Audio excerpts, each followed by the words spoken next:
Hi everyone, I thought I would answer the questions in the booktube and newbie tag today, just so you can find out a bit more about me. Question 1. Why did I start this channel? I watch a lot of vlogs on YouTube. I've been watching vlogs on YouTube for a long time now. I only recently started looking for book reviews on YouTube and realised there was a thriving community, which is great. But really the main reason is I read too fast. I read almost compulsively without pausing in between books. I think part of the reason is because I read on Kindle, and so literally I finish one book, go to the homepage and start the next. And what I was finding was I was actually forgetting what the books were about. So I kind of knew I'd read the book, but I couldn't really talk about what the book was about. I wasn't stopping to reflect on the books that I'd read, and I really want to do that. So I thought if I have to produce reviews after each book I read, it'll make me really reflect on the books I've read. Because otherwise what happens is I'll say to someone, yes, I've read that book too, and they'll go, what did you think of it? And I'll actually not be able to remember anything about it. I think that's partly made worse because on Kindle you don't have the book cover constantly reminding you of what the book's about. So I started this channel in order to slow down in terms of reading and properly reflect and digest on the books that I've read. Question 2. I need my glasses. What are you most excited about for starting this channel? Sharing my views on books with other people, finding out what other people think, because often I'll read a book and not necessarily agree with the majority about the book, or I'll find a book that people don't know about and I'll want more people to read it. So I'm really excited about sharing books that I've really loved, and I'm really excited about discussing books and enjoying disagreement about books. You know, I think each person gets different things from a book depending on their age, their life experiences, where they're at emotionally, where they're at culturally. All those things impact on a book. Certainly I found that books that I didn't enjoy when I was younger and didn't read all the way through, I now enjoy that I'm older. An example of that is Vera Brittain's Testament of Youth. I could not get through that in my 20s. I just didn't gel with it at all. But I reread it again recently and really enjoyed it. So what I'm excited about is talking about books, sharing books, getting other people to read the books that I love, and arguing about books. Question number 3. Why do you love to read? No idea. I've just always loved reading. I can't remember a time when I haven't read. I feel content when I read. I feel happy when I read. I love how books teach me new things, make me see the world in a different way. I don't know. Reading alleviates boredom. I remember as a child I would read everything in sight. You're never bored when you've got a book. So I guess maybe it is. I'm fearful of boredom, so if I've always got a book on me, I'm never bored because I can go and enter the world of the book. That's probably what it is. I love to read to avoid boredom. Question number 4. What book or series got you reading? I think there's 2 incidents or books in my childhood that got me reading. The first was, and I don't know which came first, the first was a book called Under Plum Lake that I got for my 11th birthday, and I've already done a review of that because it is out in print again.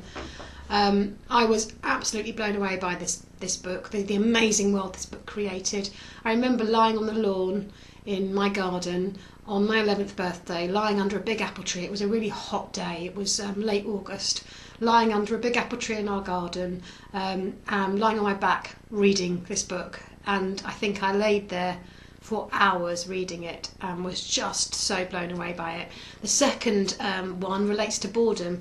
We used to go to our grandma and granddad's house probably every year for a week, my sister and I. My grandma and granddad lived in a bungalow in a very quiet residential street. So a lot of the time my sister and I didn't have anything to do. In the afternoons my grandma and granddad would just sort of sit and watch films on telly. And I remember going down to the little shop for something to do, and next door to the little shop was a second-hand shop, and they had the Famous 5 series there, which I had never read. So I picked up one of the Famous 5 books. I think it was cost me about 3p or something at the time, probably less than that. Went back to Grandma and Granddad's house, read it really quickly, and went back down to the shop and got some more, and then realised that reading really could alleviate my boredom, and I was never bored at my grandma and granddad's house again. So Enid Blyton's Famous Five series and Under Plum Lake by Lionel Davidson are probably what got me to love reading as much as I do. What book... Oh no, hang on, I've read that one. What questions would you like to ask your favourite booktuber? I don't have a favourite booktuber at the moment. I have come across Jen Campbell, who I'm enjoying looking at her videos.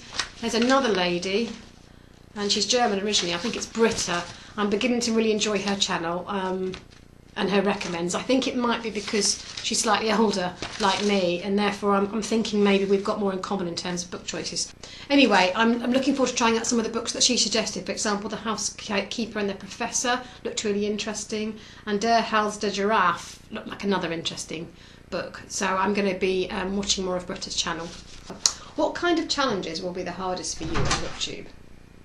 Oh, and my dog's just come in the door. There he is. He just frightened the life out of me pushing the door open. The question was, what kind of challenges will be the hardest for you on BookTube? Because I work full time, I think regularly uploading reviews. I'm actually on holiday at the moment, so it's been quite a bit easy for me right now. But certainly uploading reviews, I think, regularly will be difficult. Not the reading, I read all the time. And also coming up with book reviews, they're actually really quite hard to do, and I've realised this recently, that I have to jot a few ideas down first before I can actually film a review.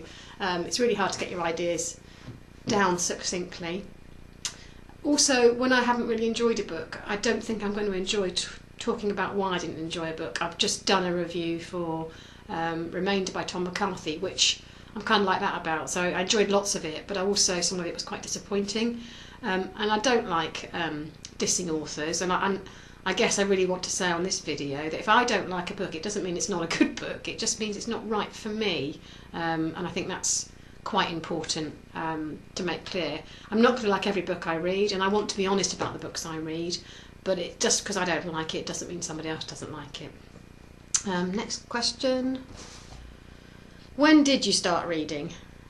I can't remember never not reading. I wrote my first book when I was about 7, so I started reading very young. I remember my dad parading me around when I was about 3 or 4, showing me off because I could read anything on any sign. So I guess I've always read, but as I said before, I think it's the Famous Five series when I was at my grandma's house, and Under Plum Lake, the book I read when I was 11, that really got me into reading.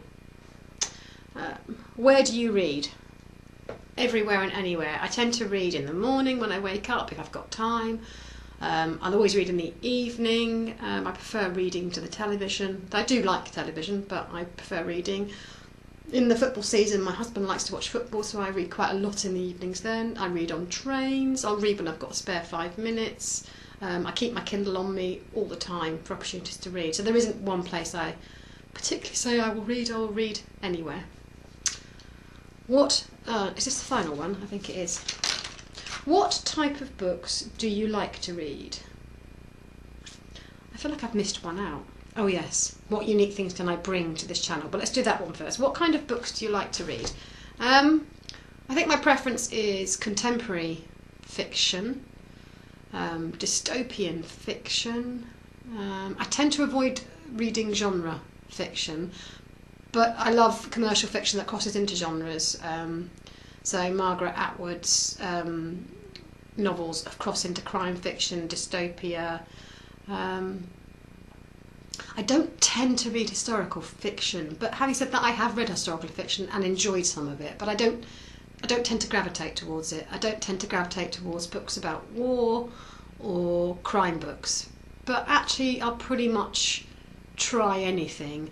I like books about family life. I also quite like books about real events as well. I read a huge amount of non-fiction. I'm very drawn to books on psychological aspects because I'm a psychologist.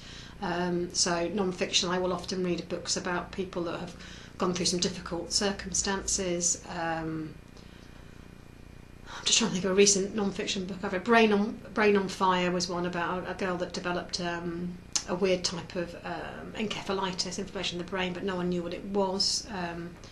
So I'm fascinated by the brain, so anything neuropsychological I will read.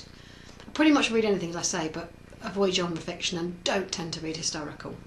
Yeah, so I missed out a question at the beginning, which was, what fun and unique things can you bring to YouTube? I don't know about fun, but unique. I don't know about unique, but as a practitioner psychologist, and I'm actually a child and educational psychologist, I can't help but bring psychology to what I read. In terms of understanding behaviours or understanding characters. For example, I've just read The Dumb House, and the character there, obviously there's a lot of psychology around how he developed into the psychopath he was. I'll put a review for The Dumb House out soon. I have to say, for me personally, it wasn't the most exciting book I've read, but in terms of bringing my psychology to the situation, you know, it's quite obvious to see that they were setting up a psychopath by this overbearing mother and distant father who also spoilt the child as well. So I can't help but see psychology in books, and I hope I can bring a psychological perspective to the books I am reading. And potentially, because I'm older, I'm in my 40s, maybe I can bring an age perspective to the books I'm reading. So if you've got this far, thanks for listening to my newbie tag. I hope you've got some more information about me, and you'll go on to read some of the reviews that I've done. Bye bye.